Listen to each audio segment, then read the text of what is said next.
blessed be the fruit.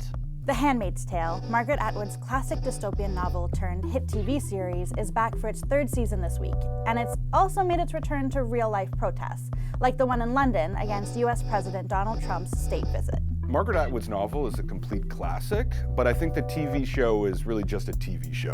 You know, it's an escapist fantasy like any show. The cultural impact of The Handmaid's Tale, I think, is its uncanny ability to mirror reality. Across the United States, reproductive rights are facing extraordinary challenges. Let's just say it all makes me do that kind of uncomfortable laugh that sounds a little bit like crying. I'm Katie Underwood, freelance writer and editor. I'm Stephen Marsh, random Toronto writer. I'm Stacy Lee Kong, freelance writer and editor. The TV show launched soon after the Trump presidency began, and it quickly became a way for people to make jabs at his administration, like this one at his press secretary. I have to say, I'm a little starstruck. I love you as Aunt Lydia in The Handmaid's Tale. It has turned out that pop culture resistance through television shows, isn't really resistance at all. It's radically ineffective as resistance, actually. The gift of The Handmaid's Tale is that it's entertainment that doubles as a form of accountability.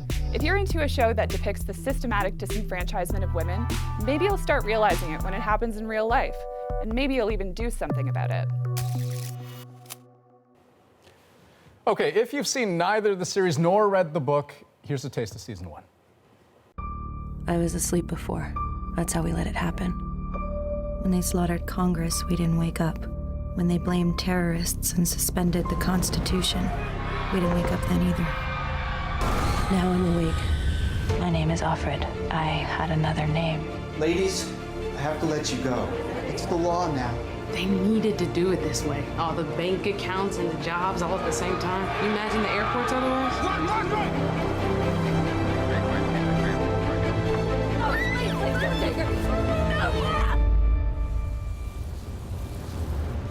Okay, so that imagery, we saw it in Trafalgar Square a few days ago, same thing during Trump's visit to the UK the year before, even at Brett Kavanaugh's Supreme Court confirmation hearing, at protests all over the United States, around the world. There's even a Handmaid's coalition, complete with a guidebook on how to make your own crimson cloak and white bonnet. Katie, what is it about that costume and the idea behind it that we see it again and again and again? Well, I think, every social movement needs some kind of iconography, and I think the timing and the actual visual of this is such a statement. So whether it's the bonnet that kind of obscures the faces of the women, which kind of connotes a facelessness and anonymity where women can be interchangeable in Gilead, which is a society that has essentially been sterilized and subjugated women for literally forced labor. So there's that aspect, but then there's the pop of red, which kind of, to me at least, signifies a spark against this very sterile landscape. And the red, obviously it makes you think of blood, it makes you think of, disorder in some way. And Stephen, I mean, it is kind of, Atwood's disturbing dystopia brought alive. This is a television show with a great look. And when we talk about its political effects, I think we should remember that that's what it is, and that's what it's always going to be. It's just a television show with a great look. Right, but is there power behind the look, right? No, I mean, there isn't. There's power behind the look, but it doesn't actually change anything in power. I mean, we're coming through a period where, if you were to ask me, like, what has The Handmaid's Tale done to change gender roles in society, there is nothing that you can say it has changed. Okay, but is that setting the bar a little high, right? I mean, the costume in a protest, I suspect that the main objective is just to articulate rejection, defiance, and if it does that, doesn't it accomplish the goal? I don't know. I mean, I think it's a huge assumption among our pop culture commentators and our political commentators too, I think, that pop culture politics is actually having this big effect on the world. And the truth is that what we've seen over 3 years, and before then, even from the Obama years, is that we're in this middle of this great pop culture revolution in terms of progressive politics, and at the same time we're dealing with a period where women's rights are being pulled back in a way that we haven't really seen since the beginning of the Industrial Revolution, really. Stacey, what do you think of Stephen? I disagree completely. Okay. Then chime in, please. Just don't agree. So I think that it's kind of an interesting position to take, to say that a TV show or pop culture doesn't have any sort of political influence, because we have seen so many examples of when it has. Protest songs are a great example of how pop culture and politics intersect. I take what you mean that, okay, no, I can't trace a direct line between the handmaids and their costumes and some kind of actual understanding of gender roles that like Or change laws. legislation. Yeah, legislation. Yeah. But I think opinions are a big part of that, and I think shaping messages is a big part of that. But and opinions are going the other way too. Is the costume, so clearly you think the costume is effective, at least as a tool in the toolbox of I think it's as protest. effective as a tool. I think it has made an impact. I don't think it's like this perfect solution, but I do think it seems, to me, it seems weird to act as if a TV show is unserious and doesn't apply to serious things. Is the costume as effective today as it was, say, 2 years ago? That I don't think. No. I feel like, and there's a couple of reasons for this, but I feel like early on it felt really clever, right? It felt like this is a really perfect encapsulation of how we feel the world is going to go. Now that the world has gone that way, it doesn't feel as clever. Margaret Atwood, so in an interview, this was interesting, she said about the story, none of it's made up. People have done these things, and what people have done once, they are quite capable of doing again. So Katie, you know, we see quite clearly the success of the show spin off into real life, right? In the form of these costumes at these protests. I wonder to what extent is credit owed the other way, in the sense that the show is only successful because of the time that we live in, this sort of tumultuous political time? Well, I think it's kind of hard to tease those two things apart because the show launched, 6 months or so after Donald Trump got into office. So obviously they'd been filming that for a long time. I don't think they had a lot of lead time and, could see or foresee what would eventually happen. Which is an important point, right? Like Exactly. the series was greenlit long before Donald Trump was even considered a viable contender. Yeah, No, but it was greenlit in the middle of progressive politics Yeah. taking over pop culture, He which was- happened well before Trump. Yeah, I will say that I think the thing to note is that Margaret Atwood wrote this in 1985, and the fact that these events have been true throughout history and are still true kind of bears out the fact that she has an incredible ability as someone in pop culture to not only foresee possibly what's going to happen, or maybe just like talk about what's happened before and warn us against what's happening again.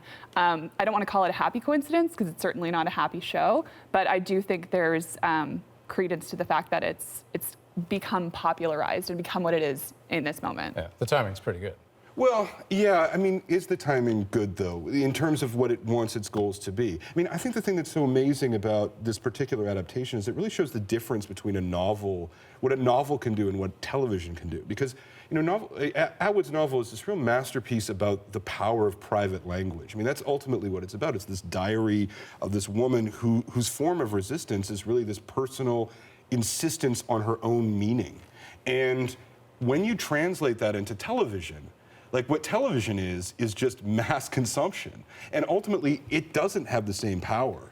It doesn't have the same power to change people. It doesn't have the same power to change ideas because, ultimately, it is spectacle.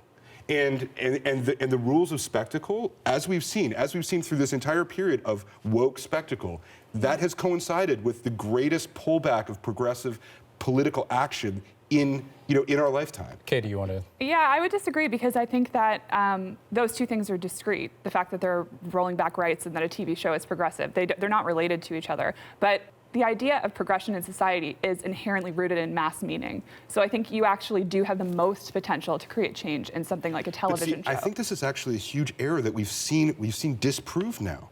Like this has been the assumption for many years that we're going to teach people through television. We're going to teach them through pop culture, through music. But actually, what's happened is like they've gotten the laws. Like right now in Georgia, women are on the brink of being able to lose the right to have an abortion. Hollywood is saying we're going to pull out of Georgia. It makes no difference. It's made no difference at all. I mean, I really think it's time for progressive people to wake up and realize that like. This thing that we've said, which is like pop culture is going to change the world, like no, it's not. It's doing the opposite. This is kind of an interesting point, and I want to hear what you two think about this. This idea that is there or isn't there, kind of like an ongoing relationship between the series as we see it, and some narrow slice of the real life protest. Does the success of one hinge now on the success of the other? I don't know that it does, because I think a lot of progressives that I've sort of read their pieces or talked to haven't necessarily stuck with the show. I think whether the show is successful or whether the show goes for 1 more season or 10 more seasons, I don't know that the success of the movement hinges on that. It's the same as, remember V is for Vendetta, and all of a sudden everyone was wearing those Guy Fawkes masks, and then Anonymous co-opted them. And well, okay, so this So this is where I hate to say this, Stephen, but I do get what you're saying, is that it's not that you can say there's a direct line between, look, here's an effective costume and here is successful legislation. But I think there's a value in this type of language and giving people language, right? And letting people who maybe haven't thought about these things a whole lot, giving them a framework so they can understand. To what end? They wore this costume to Brett Kavanaugh's hearing. Brett Kavanaugh is going to be in power for the rest of his life, and the costumes are going to be forgotten in 6 months. But this is how we are losing. This is how we are losing, because we've made pop culture this battlefield for virtue and for political progress, and it just isn't so. It's not the only thing. It can't be the only thing. And Katie, you want to jump in here? Yeah.